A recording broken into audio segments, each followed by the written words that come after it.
right, New African Perspectives coming up right about now. If you could see what I see, our community and unity, no frustration from brutality, with our black nation a reality. This is my perspective, it's my perspective, my perspective, my perspective, my perspective, my perspective, my perspective, it's my perspective, my perspective, my perspective, my perspective, my perspective, my perspective, it's my perspective, my perspective, it's my perspective. And welcome everybody to the New African Perspective. That's right, y'all. New African Perspective, new year, same goals and objective. That's land, independence, self-determination, reparation, and all of that good stuff. In other words, might be a new year, but we still trying to get free, y'all. I am your host, Brother Prophecy, and riding with me as always, I have the President and Vice President of the Republic of New Africa, the beautiful, the powerful, the strong queens, and they are none other than Mama Ayo. No doubt, no doubt. And like I said, we're part of the New African Independence Movement, and we do our thing each and every day, trying to free the land, y'all. I want to thank everybody for tuning in. Y'all go and hit that like button, and if you can, if you got anybody out there that you know would be interested in this type of content or would benefit from the type of discussions and conversations that we're having here, just tag them in on the comment. Just write their name on the comment. It'll send a notification to them, and they can add to the program and add to the family, y'all, because we're trying to grow, y'all. But we've been doing this thing, for the last, couple of months, where we've been going over this beautiful document called the New African Creed, y'all. And it is spectacular, wonderful, and so very relevant. And I think we're up to Creed number 10. What's Creed number 10? What principle number 10 is that? I will give my life if that is necessary. I will give my time, my mind, my strength, and my wealth, because this is necessary. All right. Can I get just one of y'all to do that? Because sometimes we kind of blocking each other. Can I get one of y'all so make sure we can hear that clear? Go ahead, President Sa. I will give my life if that is necessary. I will give my time, my mind, my strength, and my wealth, because this is necessary. That's 10. Absolutely. Very powerful. Very powerful. I want to give a big shout out to Black Cloud in Miami TV. He up there listening, checking in, said, free the land. I will by any means necessary free the land to you too, comrade. Good to be checking in. So it sounds like number 10 basically informs us to make a serious commitment to our struggle. You know what I'm saying? Well, what y'all think about that Creed, family? Come on, let's talk about it, Brother Prophecy. You just said a serious commitment, because this is a 100% commitment. This is not a walk that you take if you want to straddle the fence. See, because based upon our foundings and based upon what we see as social scientists, straddling the fence ain't gonna get it. Okay, we got to give our what's the first thing it says? I will give my life if that is meaning my whole life force is going toward our 100% collective freedom at home and abroad. You understand what I'm saying? I will give my time. Ain't nothing more precious or valuable to a person than their time. That means our plight for freeing the land and being independent and repairing ourselves internally and externally, that is our time, and our life is committed and dedicated to that. I will give my time, my mind. Your mental power is going toward that, not nobody else. This is some real focus. This is some real diligent focus. And your brothers and sisters, it goes back to that doing that self-work, holding ourselves accountable so that we are in alignment with what it is that we're building. That's a daily struggle. When folks say, oh, I've been in the struggle, they talking about a struggle within themselves to make the conscious decision. By any and all means necessary, I'm making a conscious decision to do this. And as I'm going along, yes, I got battle scars. You know, and I still did not change my mind despite the battle scars. You understand? So, you know. Mama, you want to chime in on this particular creed number 10? Well, I can just veggie back on what President Sa has spoken about, because it definitely is an everyday commitment, because we know it as dialecticians, historical, material dialecticians, that change is constant, contradictions from within ourselves and in the community and in the family raises its head every single day. And we have to stand firm on our principles. Within the Republic of New Africa, within the New African Independence Movement, within the Pan-African world, and know that our ultimate goal, it goes back to what our ultimate goal is. Our ultimate goal is land, independence, self-determination, and reparations. So within that entire scheme of things, we have battles, we have challenges, we have some wins, and we have lots and lots of losses, and yet you still see people on the forefront. How can they not be on the forefront? Look at our political prisoners. Look at our POWs that are still locked down, because they believed in the righteousness of our struggle. They believed in it. They still believe in it. Have they had to suffer over time, as we all do, as a colonized, captive nation? Of course. But that does not mean that we sway. And we see a lot of people that do get tired, that do end up transitioning. But I don't think, and I don't question for a minute, their love and their devotion and their sacrifice. That's what it's talking about. Personal sacrifice. I will give my time, my mind, my strength, and my wealth. So if I make $1, I'm going to give a portion to the nation. I'm going to give a portion. I'm going to give, even if it means photocopying, even if it means that we've got to collectively go and do something. That is every day. So yes, that's a very important, that's a real important principle, that creed, because today we have lots and lots and lots of distractions and what we call addictions that pull our time, our energy, our wealth away from what the ultimate goal is for the New African Independence Movement.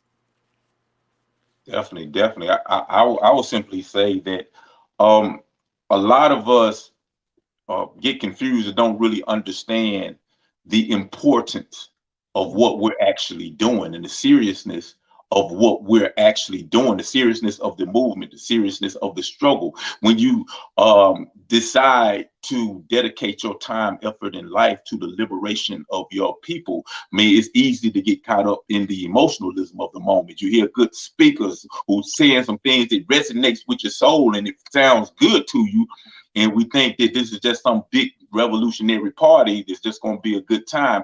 No, not understanding that the real work, it ain't always fun. You know what I'm saying? It's fun when you see the results of it, when you see your people liberating, when you freeing the minds of the masses, when you bring programs into existence that are helping people, when we create institutions.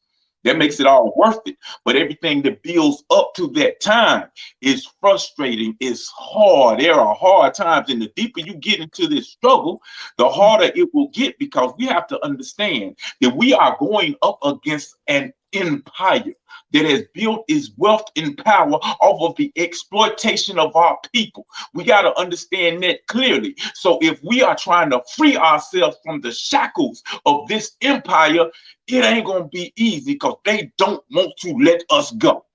Don't be, they might act like they hate us, hate our guts, can't stand us, but the reality is they need us in order for their system to continue to flourish. So they don't want to let us go. So we think it's gonna be a walk in the park to free ourselves from this system. We got another thing coming. That's why this creed number 10 is so important, because you gotta be willing to give your life if necessary for the freedom of your people. You gotta love your people that damn much. You gotta love your children that damn much. You gotta love the future generations that haven't even been born yet that damn much, that you ready to lay down if that's what's needed. Because in a lot of cases, that's what's required. That is what was required from Brother Malcolm. That's what was required by so many of our freedom fighters. And it's gone, you know, it will. That type of commitment is what is required for us to gain the ultimate goal of freeing the land. So that creed is powerful. It gives us, we got the blueprint right there. We just got to make sure that we continue to update it and leave it for the next generation, because this is a protracted struggle. So never get frustrated if it seems like things, we ain't got the land next week. It's okay, because it's a protracted struggle. Each generation does its part to move us closer and closer and closer to the game, to the goal, and ultimately understanding science, how things develop from the simple to the complex. We will win.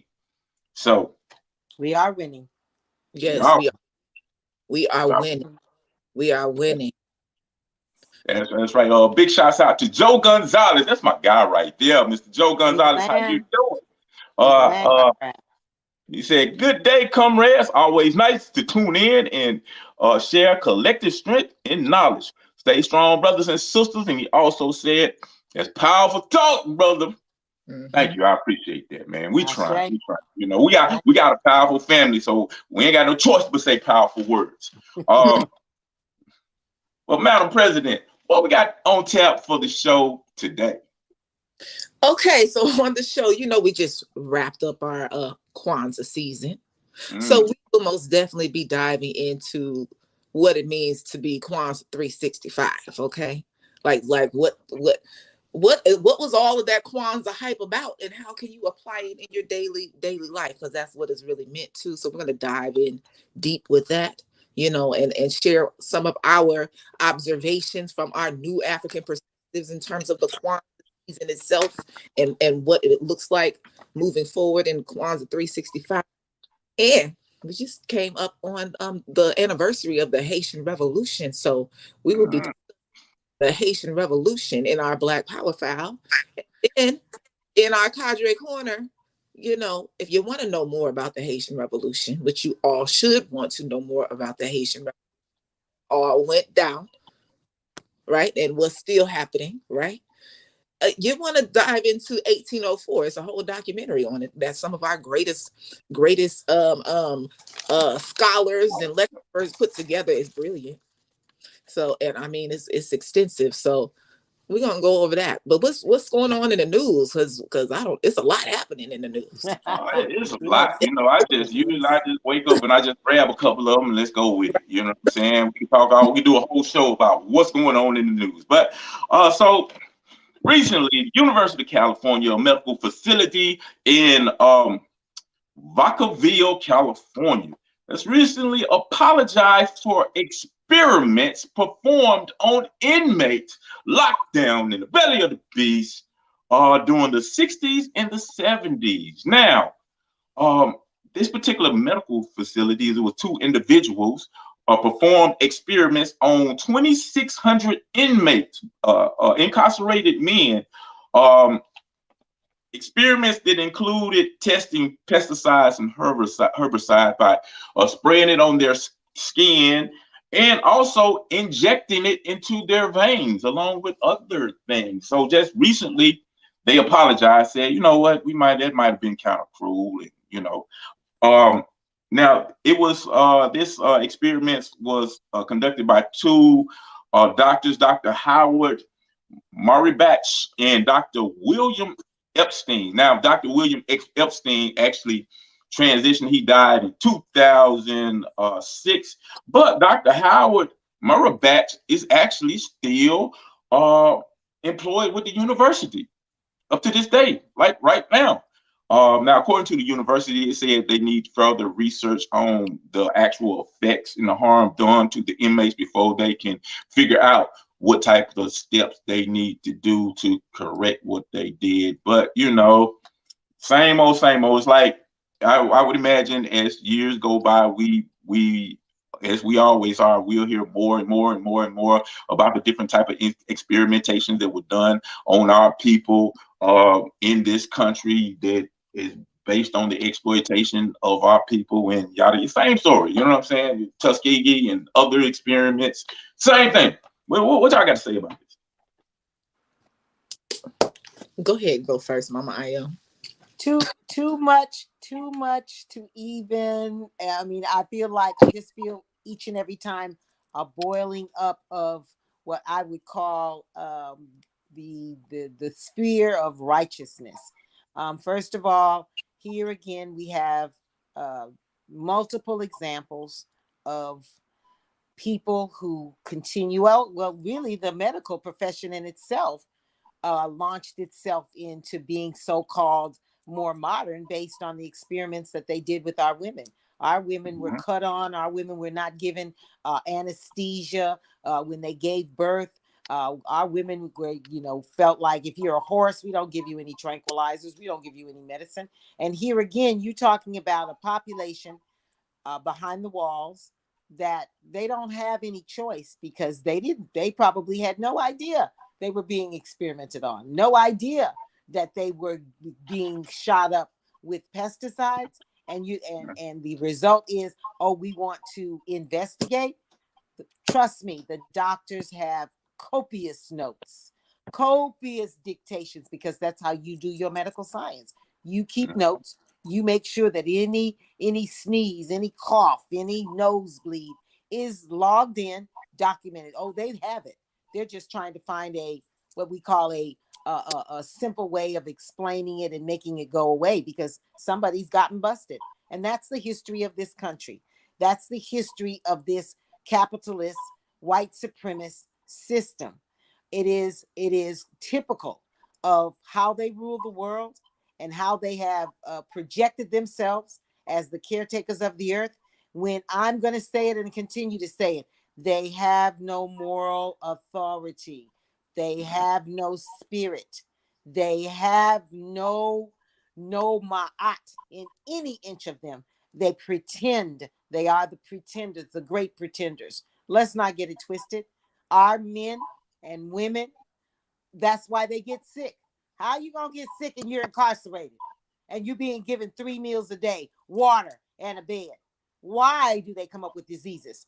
It has to be through the diet. It has to be through the water. It has to be through whatever injections they're putting in on our people. Because how do you get sick like that? I yield.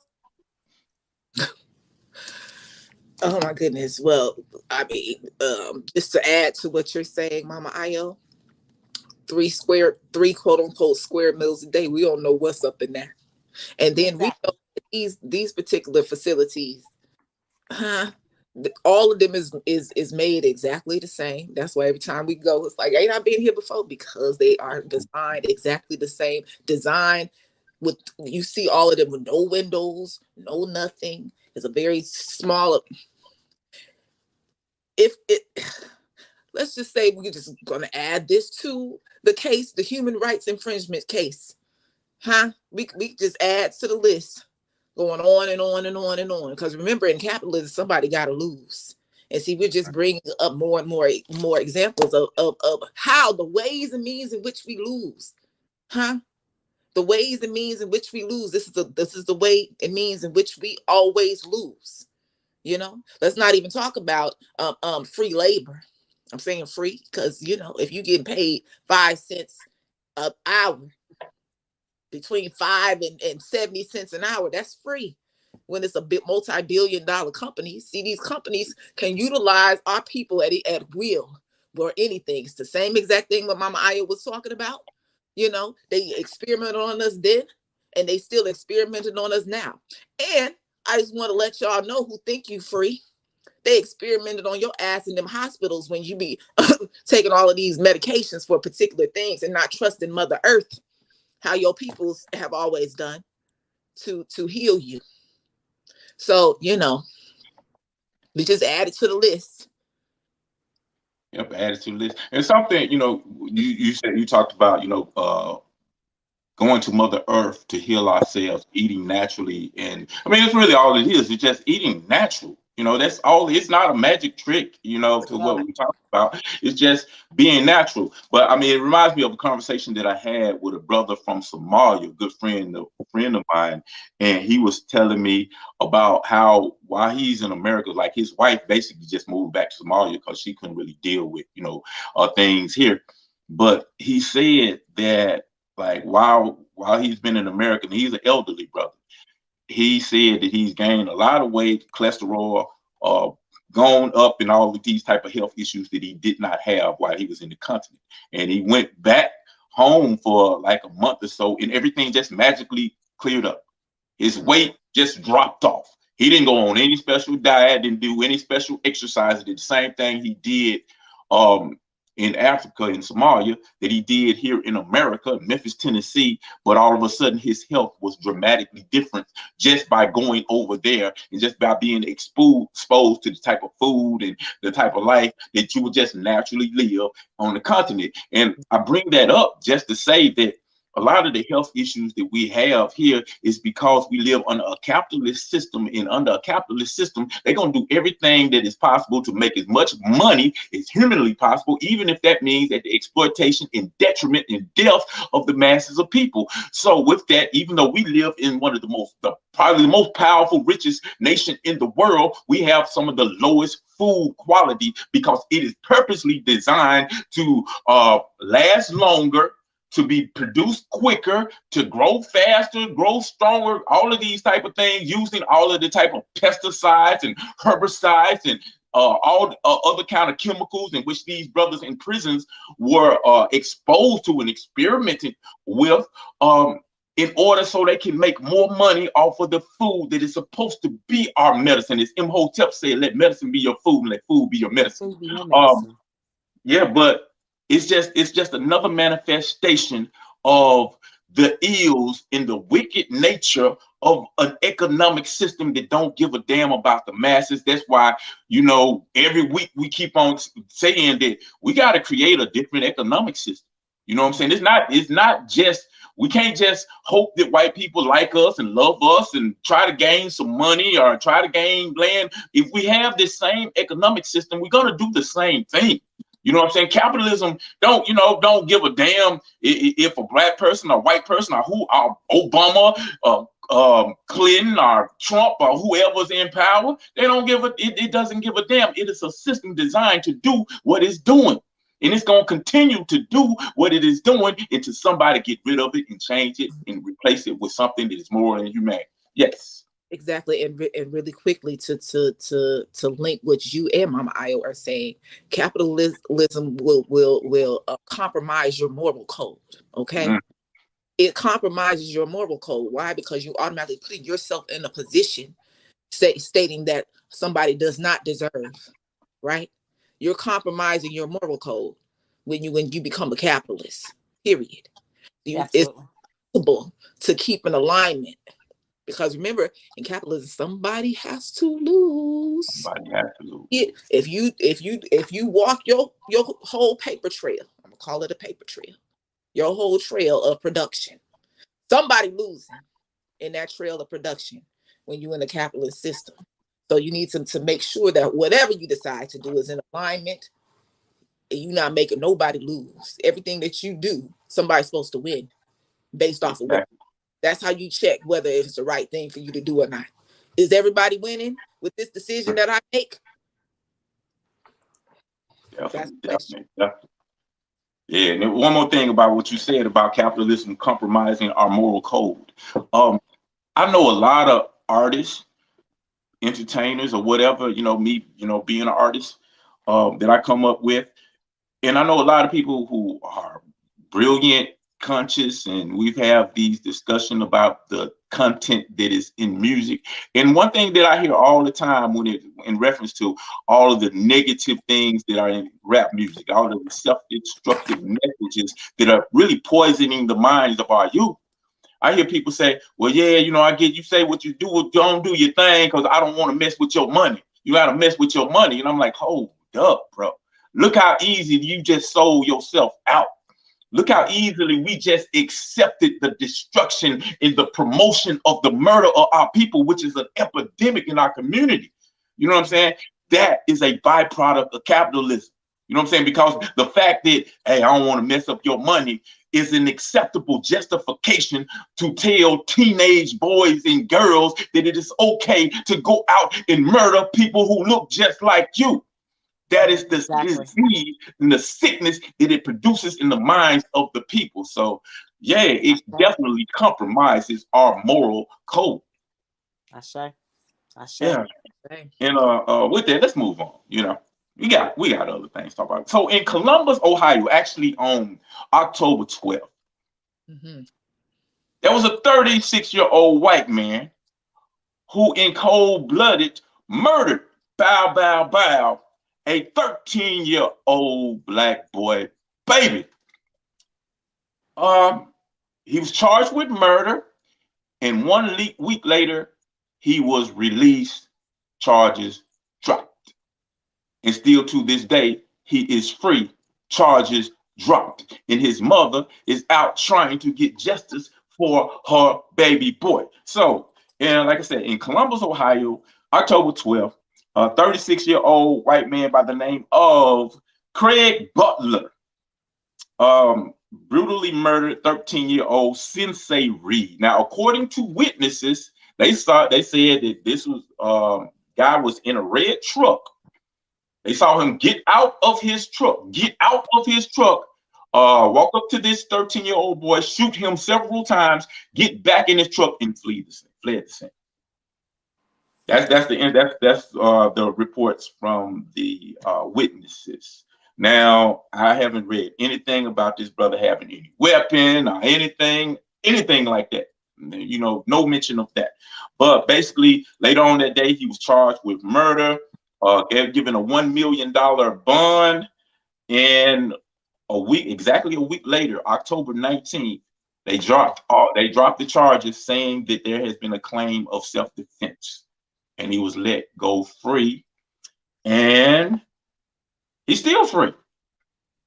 Several months later, he's still free. This happened in October, and the mother is trying to get justice, and we've seen these stories over and over and over again where European people commit violent acts to our people and they're just let go home. We remember George Zimmerman, they have the recording of him, on the phone with 911 murdering this boy, just like the Arbery brother, who was hunted down while he was jogging, and they videotaped it, and the police just gave him his gun and said, okay, good job. We can go on and on and on. It's just recently down in Mississippi with the brother who was working at FedEx delivering packages, and white people started shooting on him, shot up his van as he was fleeing away. Yeah. So that's correct. I'll open it up. What y'all think about this particular story? Sounds like another ritual sacrifice to me.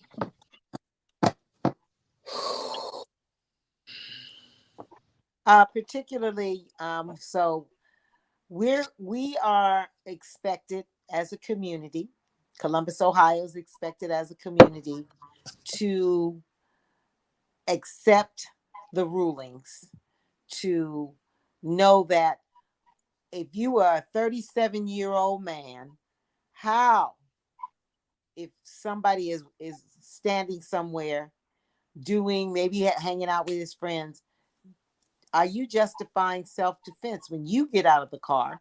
He doesn't run over to your car, according to the information that you're providing, Brother Prophecy. And you're shooting him multiple times. You didn't say that he rushed you, tried to kill you, you feared for your life. You said self-defense. And you were let go. and you are still walking around free. First of all, that's on us, the community. And I'm going to leave it at that. Yes, that is on us as a community, because if we want justice, we can have justice immediately. We can have, you know what I'm saying? Because why? Because we are self-determining. It's our decision. It's our collective decision. It don't even got to be collective. If you just know enough information, I'm just saying. If What's the black story? Really wanted justice, we can get justice. I want us to stop thinking that this particular system has justice for us. They do not have justice for us. This was a ritual sacrifice. You understand what I'm saying? So that this particular system can continue as is, right?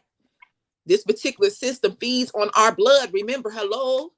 This is what's going to continue to happen until we make the conscious decision to detach ourselves from such wickedness. I'm trying to figure out why we still want to deal with it. Huh? When we some of the most spiritual people on the planet, but we still want to deal with this. Please make sense to me. Make it make sense to me. See, because your prayers get answered with action. That's action. Huh? Why? Because the universe, your creator, is reading what your intention is, what you really want. Do you really want freedom? Do you really want justice? Because if you really wanted freedom, if you really wanted justice, we would have it. And look, something I forgot, a piece of the story that I actually forgot. This guy, Craig Butler, 36-year-old white dude who murdered a 13-year-old, actually had a previous conviction of domestic violence. So it was actually illegal for him to even have a gun, period. That was a charge by itself, him owning your gun. And you understand, when we get caught with a weapon that we not supposed to have, then that's enough right there to lock us up and throw away the key. But this guy not only had a gun that he was not supposed to have, he murdered a 13-year-old boy with it. And I mean, the reality is he claiming self-defense. So I guess he's saying that he feared for his life. But how do you fear for your life when you're in a truck and then you get out of a truck and walk over to the person that you fear and shoot them and then get back in the truck and leave? Just playing. That doesn't make sense. I know if I'm afraid of somebody and I'm in a vehicle, if you're gonna get killed, it's gonna be from me being inside the vehicle, or I'm gonna ride over you with the vehicle. If I'm really afraid of you, I ain't getting out. Only way I'm getting out is I know I'm finna whoop your ass. That's the only way I'm getting out, But that's just common sense. But common sense is not a defense for when it comes to Black people. Yeah. Change energy just a little bit, because we had one story about a European man who got let out of prison for no reason, and we have a story about a lot of Black men and incarcerated men who were being experimented while they were in prison. Well, last Thursday, December 29th, a group of members of the New African community, the New African Independence Movement, as well as Kwanzaa International, wasn't it? Miss South Kwanzaa from Memphis, Tennessee, actually made a trip to the Northwest Corrections Complex, one of the worst prisons in Tennessee, and were allowed to do a great spectacular program with the inmates incarcerated. These were a group of about 30, 40 brothers who were incarcerated, who are making the attempt to transform their criminalistic mentality to a revolutionary mentality. And this program included individuals like the magnificent, intelligent, brilliant Sama Art, and the wonderful, beautiful, powerful Mama Ayodele, and this dude named Prophecy, and a lot of other people were there too. And we had a blast. It was a good time. So I figured we end, all these horror stories with something positive. So what y'all think about that trip in the program that we did last Thursday with those inmates? Oh, it was just most definitely just powerful. You know what I'm saying? Like it's nothing compares to going into a space intentionally with your people that is not in the best situation, in the belly of the belly of the belly of the beast, and you're able to share in conversation and in communication um um those truths, you know what I mean, those hardcore truths that we have to deal with seriously, no matter where we find ourselves in this war. You know what I mean? And knowing, feeling the love, the genuineness, the love, you can it don't, it's not a better feeling, you know, where there can be an exchange of pouring into. And I say an exchange of pouring into because whatever it is that we said, it sparked emotion, it Mm. sparked inner, it sparked like, yo, that was for me. Now I got something for you. I have a question. How come we don't? What we is, you know, it was just a beautiful exchange of energy. Um, you know, furthering a deeper understanding of what is necessary to catapult forward. I'll say it like that. Definitely, definitely. Mama, how you feel about the program we did? Oh, I felt it was just hopefully the first of many. I hope our relationship is cultivated with that particular facility. And I really, really hope that the inmates, our comrades, took away the best intentions from the information that was presented and the questions that were asked, and of course, how to uplift yourself, knowing that you are locked down, knowing that you are behind the walls, how best to make the best of the time that you have, the ability to read, the ability to study, the ability to train, and just knowing that, looking into the faces of those brothers, I didn't ask why you in here, what you doing, even though I met a couple of people that told me, Mama Ayo, I've been here since I was a youth offender. And one young man said that I've been in here since I was 16 and I've been here 30 years so far. So I'm like, what? I've been here 30 years and I came in when I was 16. So he was all automatically way back then, 30 years ago, he was convicted as a youth offender. So knowing some people's stories and knowing that, hey, some of them are going to be in there for life. There are certain roles that you have to play. Some of them will be coming back into our communities. There are certain roles that you must begin to fortify yourself. You must begin to know what you need to do, how you're going to make sure that you don't come back behind the walls. And also it brought home to me what we've been saying for years and years now, that our husbands, sisters, our husbands, that's where they are. I'm not saying all, but I'm saying a large majority. They're behind the walls. And if that one facility is a reflection of all the facilities across this country that house us, that's where our defenders and protectors are.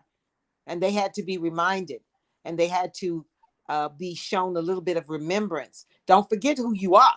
You are still the defenders and the protectors of the women, the children, and the elders of this community. So when you come back correct. I don't know why you're in there, how long you're in there, but you need to come back correct, because you are needed, you are wanted, you are welcome if you are for this people. And if not, again, I'm going to tell you, you're an enemy to the race. An enemy to the race. I yield. Mm. Shame. Yeah, definitely, definitely. Yeah, it was a extremely powerful program. It confirms everything, like Mama Ayo said, that we've been speaking on for years. We talk about we've been in war for over 400 or 500 years. Uh, inside those walls, you really see the results, the product of this war that has been waged on our people, because one of the war tactics is to cut off the head so the body can't survive. And we understand that historically, traditionally, the African male, the role that the African male has played has been the protector, the provider, and the guide of the community, the family, the nation, and race. So if you cut off the head, if you attack the male, then you weaken the entire nation. And that's why the Black woman is so strong right now, because the Black male has been attacked. And we see in the prison, them brothers were not ignorant brothers. Those weren't stupid brothers. Those weren't weak brothers. Those brothers were strong, intelligent. I sit up and I told them, I was like, the conversation that we're having with the inmates who are locked up are better than the conversations that I've had when I did programs with college students. When I did programs with college students, the level of questions that they were giving us, that's what I expected from college students. But I got it from the people that we throw away, that we forget about. So I was very honored and humbled, to have an opportunity to converse with our brothers in the prison system. And it's just a reminder that this is what this system produces. You know what I'm saying? What we've been saying all along, this is the manifestation of a system of oppression. It's a trap. And it was just a wonderful thing to have an opportunity, especially, because the brothers that have been locked down, they get it. They understand what we're talking about. A lot of times we talk to people out, in mainstream society or whatever, and they be like, yeah, that sounds good. I like that. It sounds good. But the brothers who have been locked up, they understand about the trap. They understand about the system. They understand because they have been a victim to it. They are right there in the belly of the beast. They feel the exploitation every single moment they're in that place. So they get it. And when you speak to them, you know that it's coming from a real place, and they understand it. And I don't know. It was one moment, and I ain't trying to identify nobody or anything, but it was one moment during the program. Mama Ayo, you were talking, and you was talking about some of the things that we went through in our families, and a lot of us have been molested and all of these type of things. And it was a brother in the crowd who just started crying. I don't know if y'all saw that, because he tried to hide it. He put his hand over his face, but he was crying, big time. And I was like, dang, this is like our people, we are in serious need of healing. It's something we always say. And in the prison system, you see, one of the most concrete examples of everything that we talked about. So I'm so humbled and honored to have an opportunity to do that. And I'm looking forward to doing that more. Yeah. Absolutely. Yes. Absolutely. Yeah. And I think I was talking about this with Comrade Fadali, Elder Fadali, Baba Fadali, and he was like saying, he was saying, yeah, we definitely have to go into the prisons, but we really need our people from all aspects of life. And just like I was talking about how disappointed I was with the college students, we got to go back into the colleges too, because we got to get them people, because it's a lot of our intellectuals. We can't just look at them, they're in the college, fuck them. But we have to look at our people from all aspects, because we need all levels, on our people, focused and directed toward the goal of independence, land, and self-determination. That's the way we got to win, y'all. So yeah, Exactly. I you with that. But we got a Cadre Corner coming up next, right? This documentary 1804. That's what we got going on next, right? Yes. So y'all make sure y'all stay in tuned for that, because that's gonna be dope, because the Haitian Revolution, the anniversary of it just passed. And we'll be right back right after this. This is the New African Perspective. Free the land, y'all, free the land. America, full of promises. Time to cash them in. You run from it quick. You never keep your word. I learned from it quick. You keep abusing me. You dumb. Europeans murdered 98% of the indigenous population right here in Turtle Island in order to steal the land. An entire nation of African people were captured and forced into a brutal system of chattel slavery just so they could work and cultivate the land. All wars are fought over land, not over terrorism, not over religion, not even to win the hearts and minds of the people, but for the actual land and the resources within the land. So it is safe to say that land is the foundation to all freedom.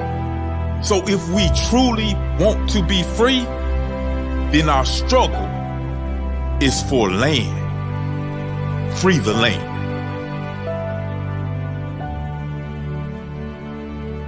Study the writings, speeches, documents of our freedom fighters in order to free our neo-colonialized minds. This is the Cadre Corner.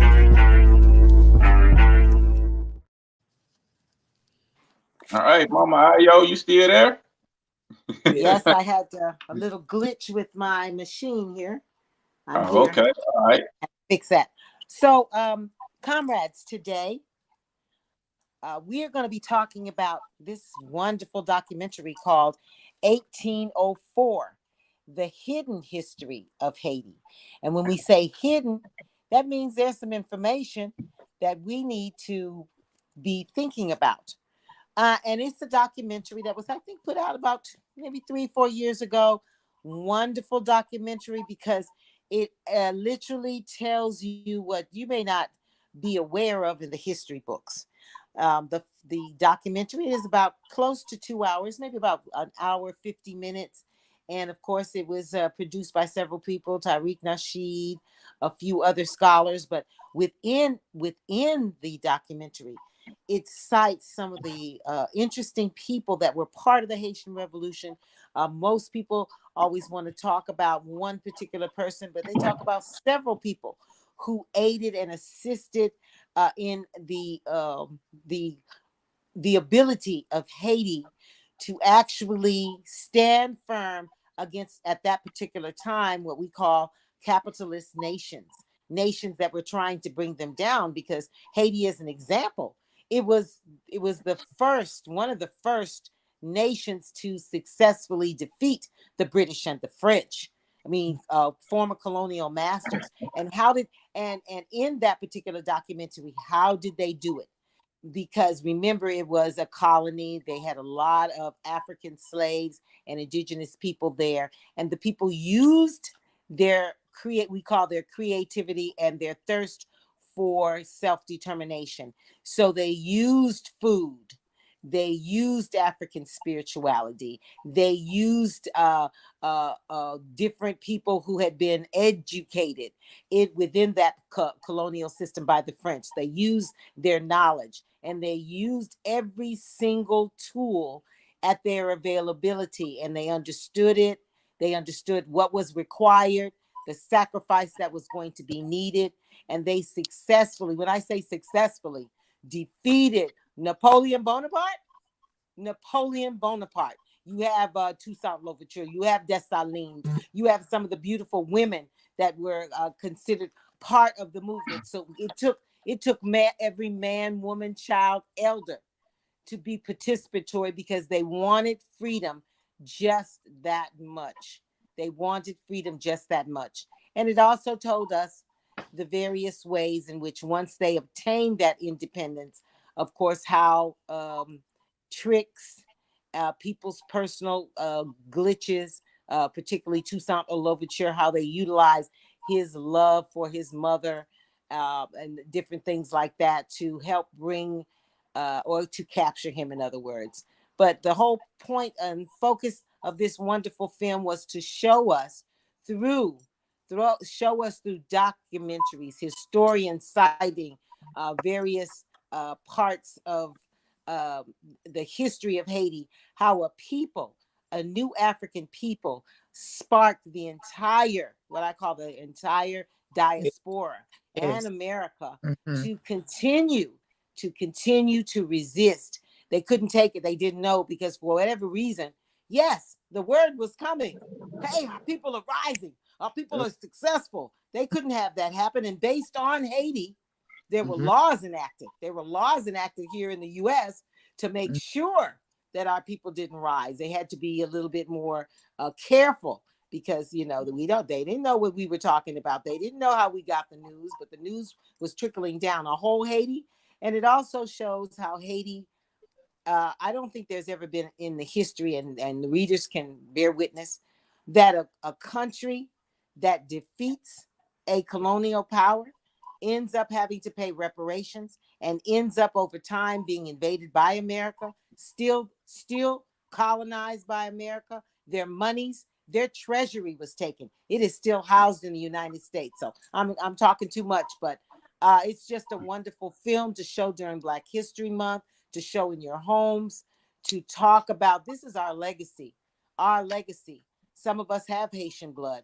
Some of us know that we have comrades who come from Haiti, and they have a legacy of a people who were once triumphant and have now been through the sanctions of the United Nations. You hear what I'm saying? Under the auspices of the U.S. military, Marines, have been decimated, and their legacy today is that because they defeated, you have the nerve and the ability to defeat a superpower, you will never rise again. And I can tell you, I can cite certain instances on the continent. When you talk about the country of Ghana, how they are making sure that they never ever rise again. Which, as Brother Prophecy, you were saying, it is crucial that we understand that we're nationalists. Anybody in their country who's under colonialism or neo-colonialism is a nationalist. But when we talk of ourselves as a worldwide a nation or nations to combat capitalism and imperialism, that is our Pan-African legacy. And with that, 1804, the hidden story of Haiti. 1804, the hidden story. Was that hidden history or hidden? Yes, hidden history. Of Yes, Hades. Excellent documentary. If you have not seen it, you have to see it. It is eye-opening. Teach you a lot about what happened in Hades and a lot about things that happened in the United States. A lot of it shows a lot of the contradictions in this so-called land of the free when we go out and invade people talking about their government is oppressive and anti-democracy. Well, you know, see what this so-called champion of democracy done to our brothers in Hades. Brothers and sisters in Hades. But we're going to talk about a little bit more about that since, you know, the anniversary of the revolution had just passed. It was yesterday, right? Yeah. Yes. Yep. Okay. January 1st. Oh, and by the way, Brother Prophecy, of course, we wanted to talk about the different principles of Kwanzaa, but also know that not only was it the Haitian Revolution, but please remember in 1862, the Emancipation Proclamation was signed in September 22nd, but it went into effect January 1st, 1863. So at that particular time, because we did not know about Texas and Texas not being freed yet, all the churches, Black churches, would gather on January 1st. It wasn't New Year's celebrations. We were celebrating Jubilee. We call that day in history. Our churches, we gathered, we sat down, and we were telling tales. Sometimes we'd stay overnight in the church, December 31st, and we would ring in the new year, Freedom Day, Jubilee. So we want to remind everyone, yes, that was what we call the Constitutional Freedom Day. We do know about June 19th, but at first, before we found out about Texas, Juneteenth, we were celebrating Jubilee. Okay, all right. Excellent point. Great history about Jubilee, January 1st. And since we're doing the January 1st history, in the Constitution of the United States, African people who were enslaved during that time period are mentioned 2 times in the Constitution. One, the 3/5 clause, which basically says y'all can only be represented as 3/5 of human beings, you know. And then the other time was basically when they said that the slave trade has to be protected up until 1808. So in other words, it protected it for decades, made sure You don't mess with these trading the enslaved Africans. And 1808, January 1st, is actually when they actually outlawed the African slave trade. But we're talking about the documentary 1804. 1804. And Brother Joe Gonzalez, he asked, where can I find this documentary? Right now, I looked it up.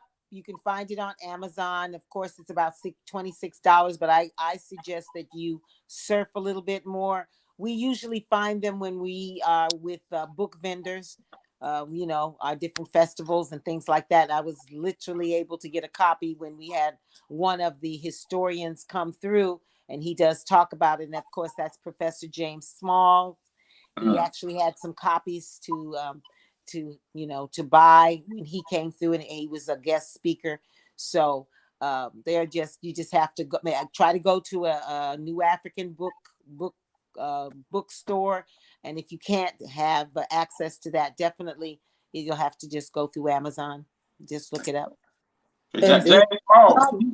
Yes, Professor James Paul is in that documentary. Yeah.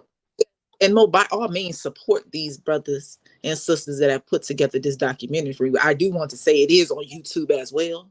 If you want to check out YouTube, there is some viewings on YouTube that you can check out. Okay, all right. And that's 1804, the hidden history of Haiti. And one thing you said about that was interesting, you know, that our brothers and sisters in Haiti, they were actually able to, one, unite, and with their self-determination, they actually work together with cooperative working, you know, and they put all of their resources together, and they understood their purpose to liberate themselves, and they were actually able to be creative and use their creativity known as Kuumba, and they had a faith and belief in their struggle, in the righteousness of their struggle.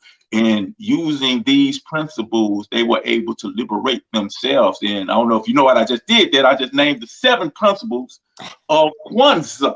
Yes, we just wrapped up our Kwanzaa celebration with Imani yesterday all over the country. And so that will conclude the Kwanzaa season. But the question I have, is this something that we should just be doing for 7 days after Christmas, you know, because everybody's still on Christmas break, you don't have to go to school yet, so we got to do something with our time? Or is this something that we need to be implementing into our lives every day? Maybe we can do like our Haitian brothers and sisters and liberate ourselves from this system of mental and physical slavery that we're in today. So I'm going to open that up. Oh, wow. That's a great question. Great question. You want me to go first, Mama? Or are you going? Go ahead. I mean, well, you know, that's the whole point. The whole point of Kwanzaa was to come up with some basic principles that cover all the bases, right, of our existence, based upon deep study of our culture, pre-colonial slavery time. Okay, because we did have a great one, massive one that was connected with all of nature. We never did stuff just cause that was like how we find ourselves doing now. No, we didn't waste nothing. We didn't waste nothing on this frivolous. That was never us. So yes, these principles was derived from natural law principles that we originally would live by, so that our society could thrive, so that our society could be successful, so that we can produce that which we are willed to produce, so that we can be actively and positively a part of the world playground, so to speak, right? So these are principles that we are to, if we want to redeem ourselves, if we want to heal ourselves, if we want to make sure that our community, our families, our nations, our race in general, worldwide, Pan-African speaking, is well, you know, and is operating independently and is self-determined. We're willing our happiness here. We're willing our peace. We're willing what it is that we want for our society, right? With these, by incorporating these universal principles that have been lost and scattered once we had went through the hells and traumas of being enslaved captives, and that we're still enduring. So these things have to be incorporated so that it could be a part of our healing process. If we say, oh well, we got to make a difference, we got to do this, how can we start with self, start with your family, Umoja. I believe in the family, community, nation, and race, right? Striving to maintain unity within our family, community, nation, and race. What does that look like? 7 principles for 7 days, as Mama Ayo always says. Monday is unity. Let's start it all over again. What does it look like?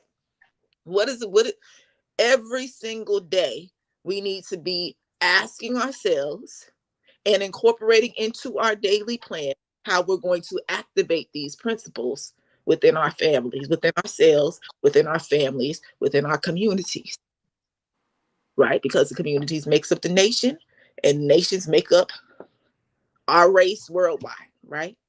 So these are things that we have to activate. It's not powerful just by saying, oh, Umoja, and then you do nothing for the whole year, and then you come back during Kwanzaa and you think, what? No, we honor the 7 days, and during Kwanzaa is a culminating event, saying, look, this is what we have done in the past year to activate these principles within ourselves and within our families.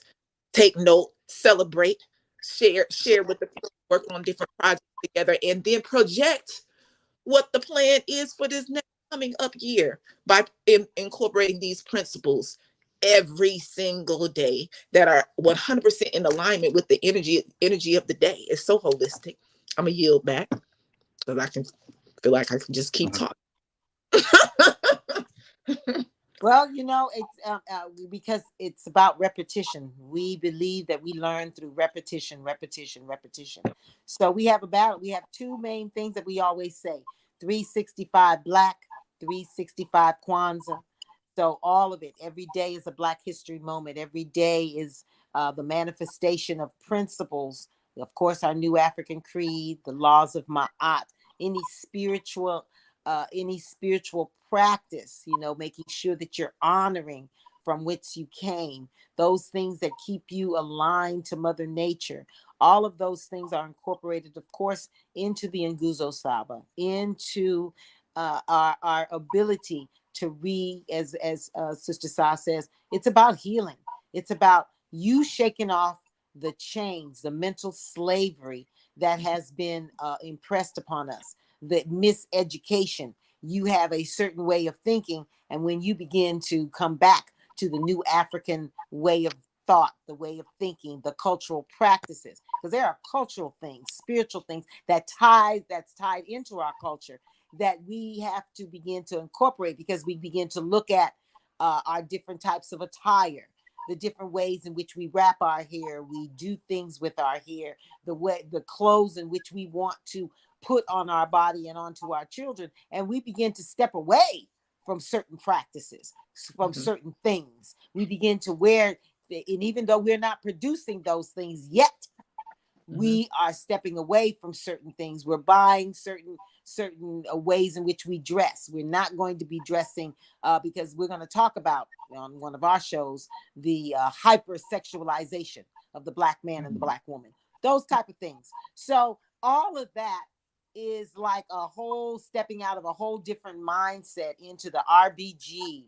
the New African, the Kwanzaa lifestyle, and you begin to incorporate certain things. Like I said, we talked about when we went to the prison that some of us shared, several of us, many of us. I don't have to come out and pull my decorations out and put them on a Christmas tree. My decorations, my artifacts, my culture rests when you step into my house. They're there for all to see. For you to know that this Kanara, this Kukumbe Cha Umoja, these Zawadis, these Macau, all of those, the Mahindis, they're on my altar. Right. Because that is what I believe in.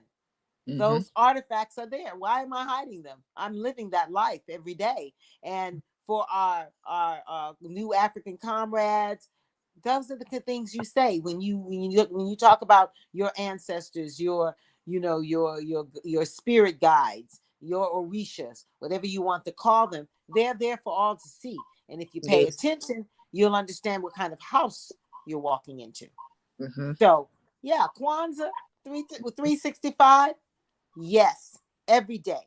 The last 3 days was, of course, Nia, purpose, Mm-hmm.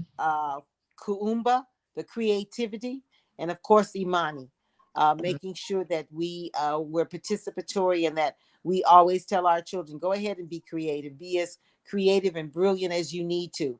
We just have to make sure that they're not locked down and taken off their course through a system that seeks to destroy our whole being.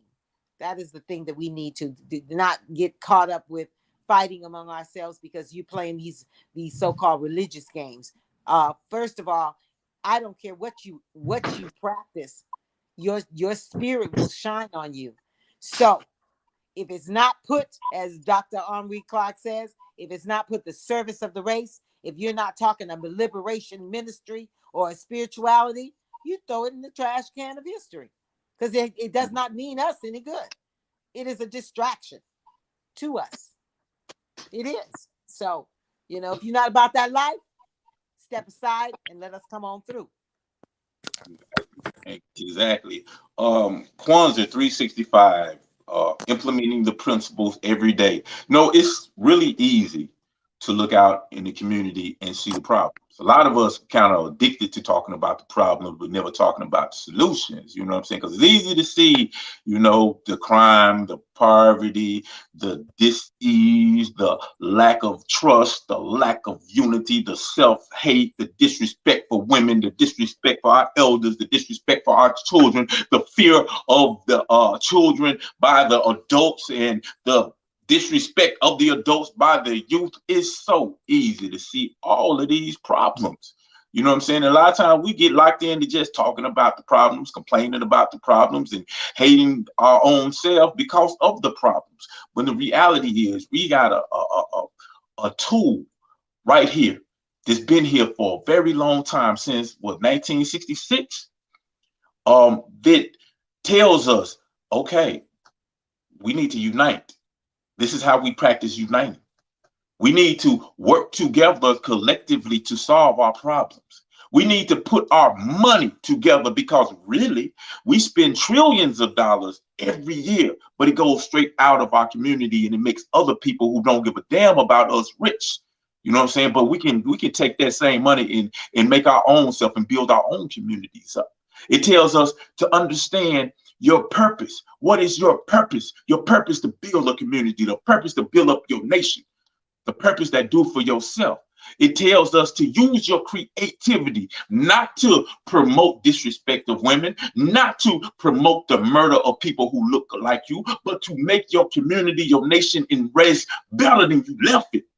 It tells us to have a belief in faith in the righteousness of your struggle, because unfortunately we've been taught in condition to believe that everything is good, that is good for us, to attack it.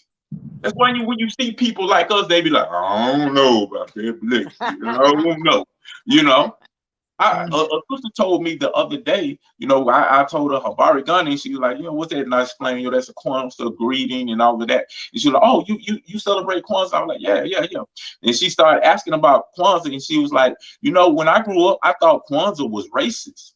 I'm like, damn, are you serious? But I mean, it's because anything that is unapologetically Black, African, that is for the benefit of our people, we've been told that it is wrong, that it is evil. We should not think that way. And we have been told by the colonizers, we've been told by the people who benefit from the exploitation of us. It's just like I said before. If a lion is teaching a deer how to live and survive, then the lion's going to teach the deer to willingly give up his life, because that deer is a resource for the lion.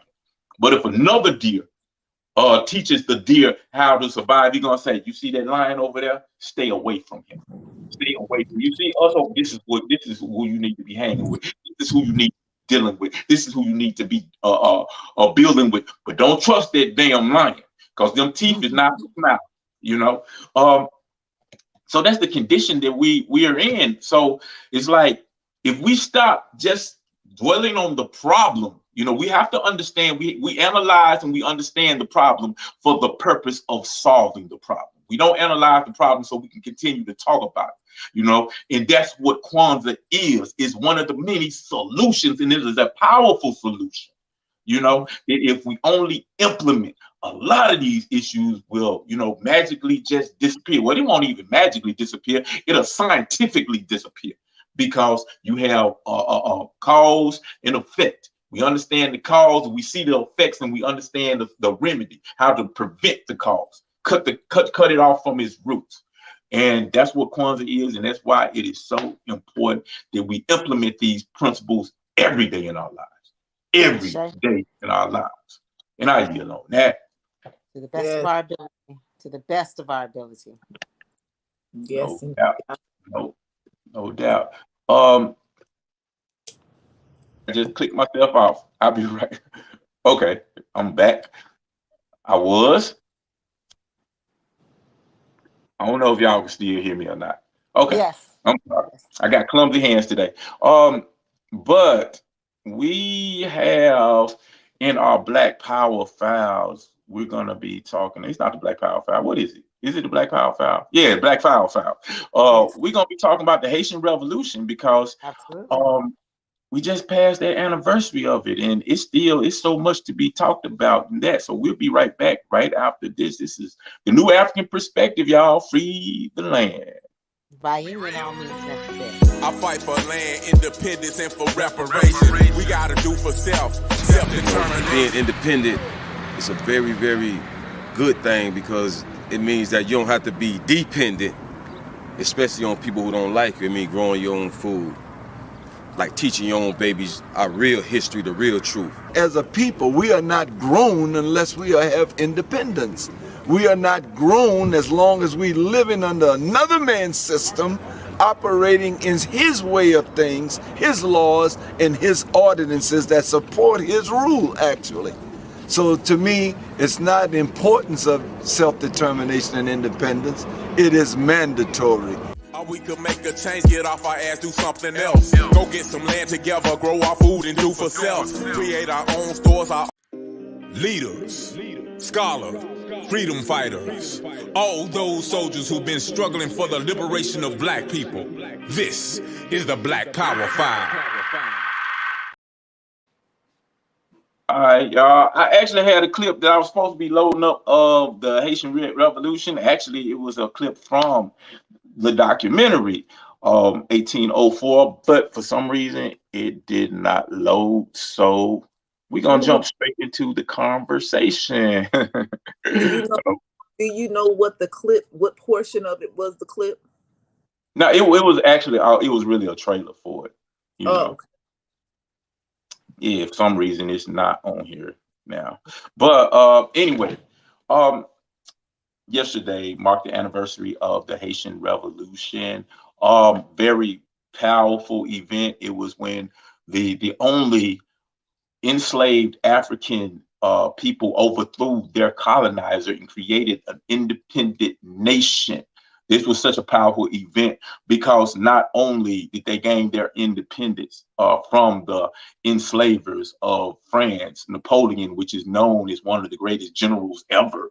You know, he was a real beast when it comes to war, but our brothers and sisters in Haiti whooped his tail, whooped it so bad that he had to sell off parts of the America in Louisiana, which Thomas Jefferson said, I got a good deal, I got to buy it. And they got the Louisiana Purchase because Napoleon was so broke after he got whooped. But this is an important event, not only for that, but a lot of people don't know that the Haitians, after they gained their independence, they went throughout the world aiding other independent struggles. They aided individuals in South America, in the continent of Africa, all over. So, you know, them Haitian brothers and sisters was some serious. That's why the European power structure attacked them so viciously, and doing some unthinkable things. And a lot of times we look at the state of Haiti today, and we see a lot of negativity, a lot of bad things. But these things are not indigenous to the country. This is something that was placed on them as punishment for them daring to free themselves from the power structure, the European power structures at the time. Like as Mama Ayo said, they were forced to pay reparations because they freed themselves from their enslavement. Exactly. I mean, what kind of kick in the head is that? You're gonna force the people that you had as enslaved, captives, to pay you reparations for gaining their freedom. Did the United States have to pay Britain because they got free from them? I don't know, maybe they did, but not that I know of. Absolutely, You know what? not. Absolutely not. I mean, Absolutely not. Oh, go ahead, Brother Prophecy. I'm sorry. Oh no, I'm turning it over to y'all. It's just international bullying, Yes. at that, because remember, at this point, worldwide, Haiti was like at the forefront of, look, African independence by any and all means necessary. It's so many different independence movements and revolutions and uprisings that took place based upon what was heard that Haiti did, right? So it's not like the rest of the natural Black world was even in a position to be 100% of support to Haiti. Because remember, we're talking about worldwide human trafficking. And then those places and areas that have been war torn is trying to redevelop, trying to fight colonialism themselves, attempting to. So it's not like we're in a position, we as Black people all over the world, we're in the position of support Haiti because we're fighting for our life. You know what I mean? Yes. So now you have all of these European powers. Oh, well, we can bully you. See, because you don't have all of the support that you really, really need. Exactly. Because we taken over in these other places. We about to bully you. And they continue to do so until we make them stop. Exactly.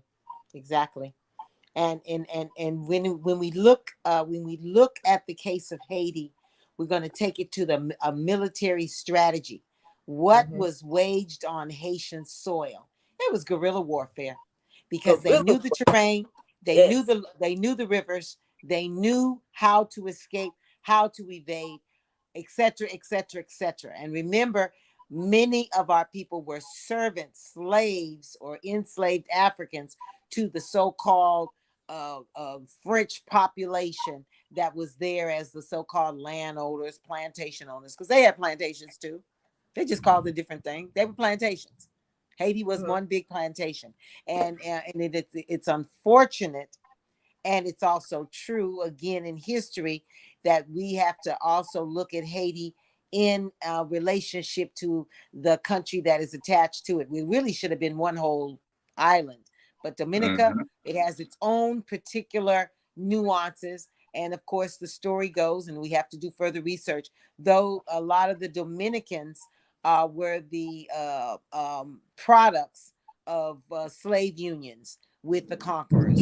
And so they had a different mentality. They had a different access to privilege. So all of that has to be taken into account, because it should have been the entire island rising up and defeating. But that was not the case. That was not the case. And our historians tell us why. So we look at all of those different nuances. Even today, when you go into Dominica, are you welcomed as a new African person? Just saying. There hasn't been a lot of stories that you were welcomed with open arms.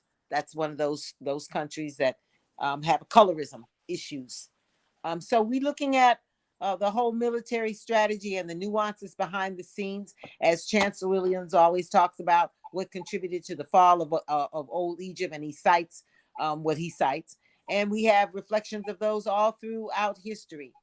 And we have to be wary of that. We as a new African nation have to be wary, because the attack on our people based on your genetic and your biological choices have ramifications on us. Let me just say it like that. ramifications on the new African, what we call the new African liberation movement. And we have to be very, very clear. It's not about what you say, it's about what you do. It's about how you act. Where is your heart? What is your purpose, your mission as far as African redemption worldwide? Neocolonialism being replaced with socialism. That's a whole different paradigm that we haven't even opened up. What is our relationship going to be with the Caribbean when we talk about taking over and shaking off the shackles of colonialism from Haiti to Barbados, Virgin Islands, as we talked about a couple of weeks ago, Puerto Rico with the U.S. It used to be Spanish. It was a Spanish colony. Otherwise, it wouldn't be speaking Spanish, and so on and so forth. Brazil, Panama. Let's keep going. Guyana. We have a French Guyana and a British Guyana. That tells you right there who your colonial masters were. Trinidad, Tobago. You know, the list goes on. Cuba. Cuba was colonized by the Spanish. Let's be clear. So as we go into Africa, the same thing has happened. As we go into the United States, we go into Louisiana. That's a whole different paradigm. We go to the West. We go to the North. We go to the South. We know who our colonizers were based on how they treated us. And it's true. And we understand now what was done to overcome and why we cannot overcome right now the different dynamics because we're in the belly of the beast. And because we have a war of propaganda, miseducation, systemic racism, and the list goes on, is waged upon us. So therefore, these are the steps that we're saying is necessary. We have to battle that with our own propaganda, our own new African education, our development of what we call our institutions, our cultural values. That's the way we shed. That's the way we grow, and that's the way we actually instill ourselves and give ourselves inoculation of the new African mentality, the new African personality. I yield. Exactly.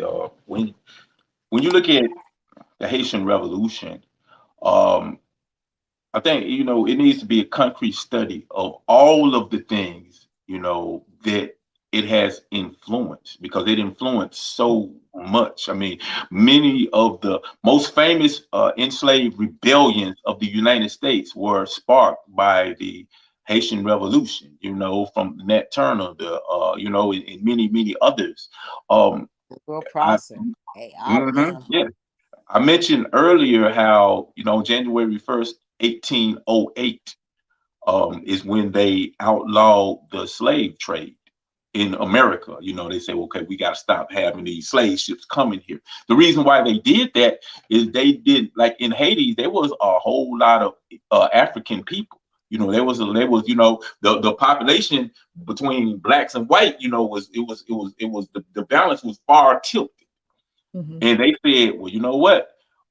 If we continue to bring more of these Africans in here, then that's going to be a security issue. We don't want what happened to the French to happen to us. That's why ultimately they say, okay, 1808, January 1st, no more, can't bring no more you out there. We got to create more breeding farms, and we can, engage into rape and all of these type of stuff, and we can produce our own enslaved Africans, but can't bring no more. Even though they did continue to bring them in up until really the 1856, I think, was the last one slave ship that was brought into the United States. But come on and connect the dots, Brother Prophecy. You understand? but no, absolutely. Because isn't there a project going on now?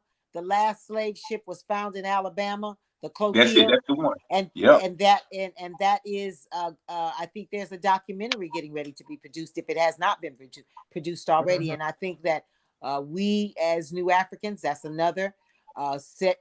I think it's on Netflix. We need to make sure that we study it, we listen to it, because that's our history.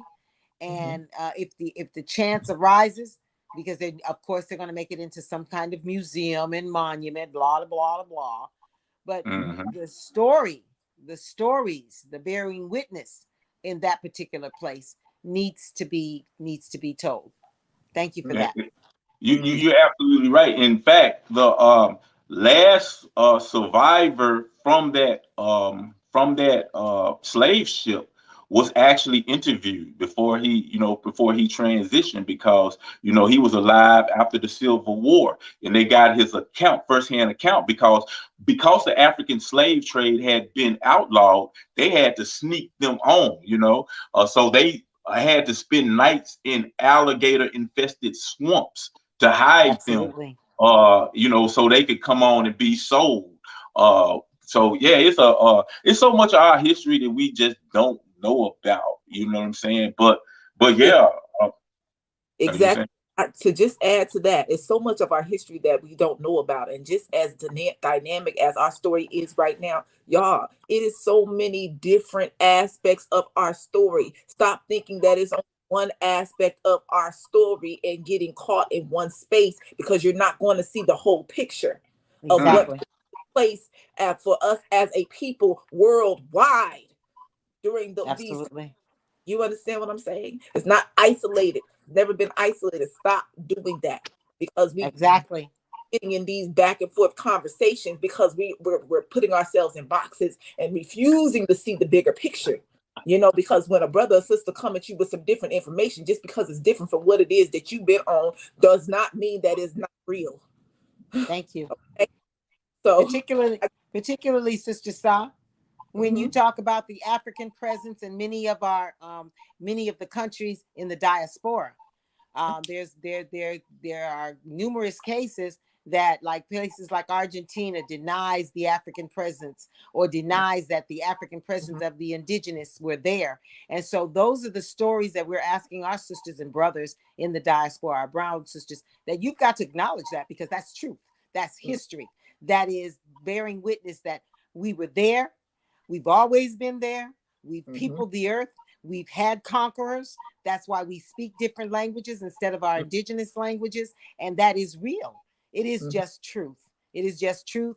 And when we come together as nations that are non-aligned, we come and we tell those, because you have people who call themselves Afro-Cubanos, Afro-Brazilians, because they are bearing witness, Afro-Brazilians. They are bearing witness that this is our history. This is who we are. This is how we got here, and we're not going to forget. So we have to remember that. That's why we have to understand that we have brothers and sisters here in America that call themselves Aboriginals, that call themselves indigenous, that call themselves the Moors, because they were here when we were brought here. We're just going to dismiss them? Exactly. Or the people that call themselves indigenous, Aboriginal, dismiss the Africans that was brought here. They stop dismissing each other. We cannot do that if we're trying to catapult forward, because it is war on all of us. Period. Come on. I am so glad you brought that point up, because it's really important, because it's like being that so much of our history has been suppressed, that we tend to just get a piece of it, and we want to just go with that and become, this is my tribe and that what it is, and we didn't dismiss, and we don't even put that particular history within its proper perspective. We don't analyze it properly to understand what it is and how it fits into the bigger puzzle. The reality of it is African people are the founders of civilization and humanity. It was African people who went all over the planet, and you find African people in Europe before European people. You find African people in the Americas. You find African people everywhere on this planet. That ain't even a disputed fact, So what we tend to do is we just get a piece of information. And another thing that we have to do is we have to be able to do a critical analysis, a critical analysis, because when we find information, we're able to abstract the objective truth from it. You know what I'm saying? And not just be like, this is what I'm gonna go with, this is what I'm gonna believe in point blank. You know, I've argued with people when I killed that argument real quickly because I actually do critical analysis. But there are people who say, man, there were no such things as slave ships. Slave ships weren't even existed. Like, really? Bro, like, really? That's what you're going with? You tell me right now that you don't really do any kind of serious research. How can I even take you serious when you denying objective reality? So it's really important that we analyze things with a critical eye, and we look at our history and we put it in a proper perspective. Because if you don't, then ultimately what's going to happen is you're going to create an argument that is a straw man. You're going to create your own straw man argument because you're going to have some legitimate history, but you're not going to been studied on it enough to have a concrete analysis on it. And somebody who does do critical analysis will tear your ass apart, point blank. You know, when it's been a whole part of your history because you didn't properly analyze it, that you just was able to just made it so easy to dismiss.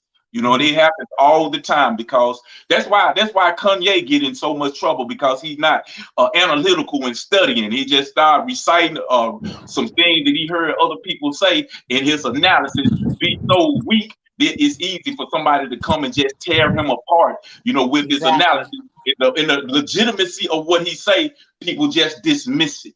You know, because he ain't critical. You know what I'm saying? So I'm so glad you brought up that point, because we have to be serious in our analysis about our history. We can't just hear some piece of information and not understand what we're actually hearing and just start yapping at the mouth and sound stupid as hell to people who actually study.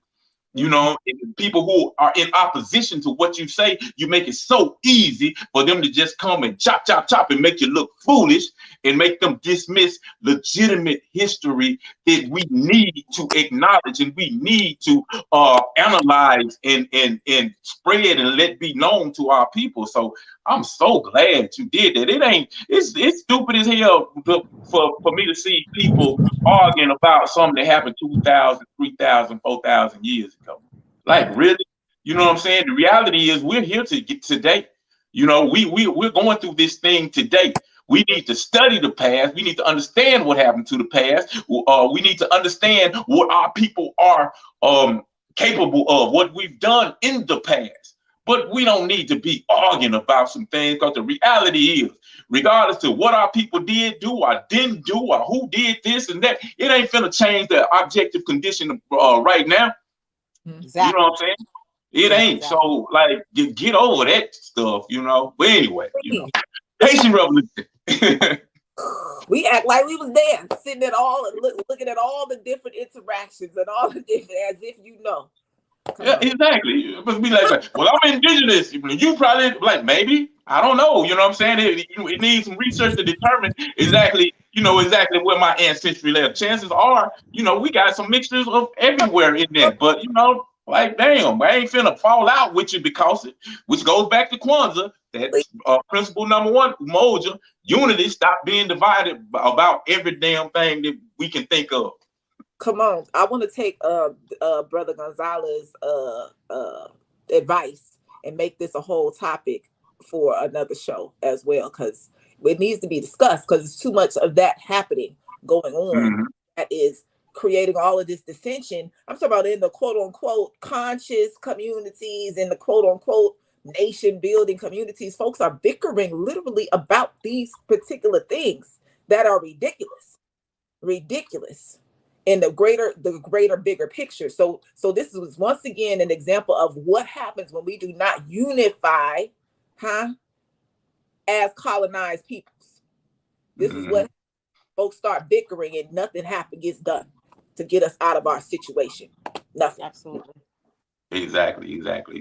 Oh yeah, I'm definitely with that. This is something that definitely needs to be discussed further, because there's so many nuances to this conversation. You know what I'm saying? And we have to really be careful when we're uncovering history, because we have to be accurate and not irresponsible, because we could easily be like, say, oh yeah, we were here before America, and then try to claim all of the ancient American history and then wipe out, you know, brothers and sisters history just like white people did us. You know what I'm saying? You don't want to do that, you know? So like I said, we have to be responsible, and you got to be knowledgeable, and stop being so intellectually lazy, just hearing some shit that you like and just going with it. Like, damn, that's what I like. It sounds good. That's what I'm going to go with. You know what I'm saying? Let's be, you know, anyway.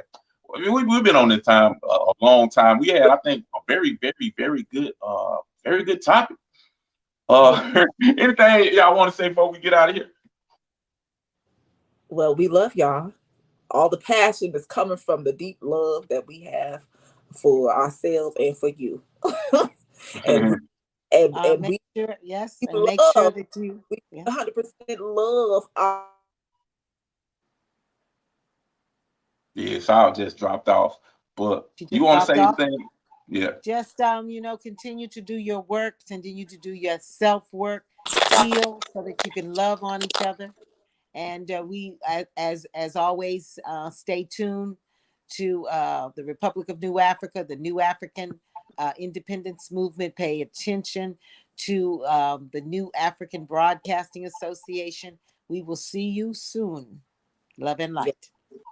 Yeah. A word from a comrade of T, but he said he coming back, y'all. Just give him some time, but he in good spirits, and he thank everybody for y'all showing them love and all of that kind of stuff. But yeah, we'll see y'all again next week. Thank y'all for your participation. We love y'all.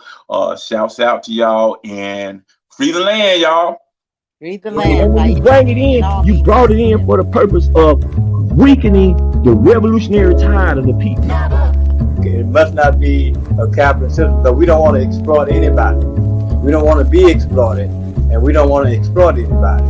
Ain't nobody going to do it for us. There's nobody outside of yourself, nobody outside of ourselves that's going to do this work for us. We have to put in that real work. Because the better you are in exploiting people, the more successful you are within capitalism. We want to say salute to all our political prisoners, our POWs, our elder comrades in exile. The satisfaction we need as a people only comes through liberation and independence. Because we're not just building for self, we're building for the family, because the family is broken.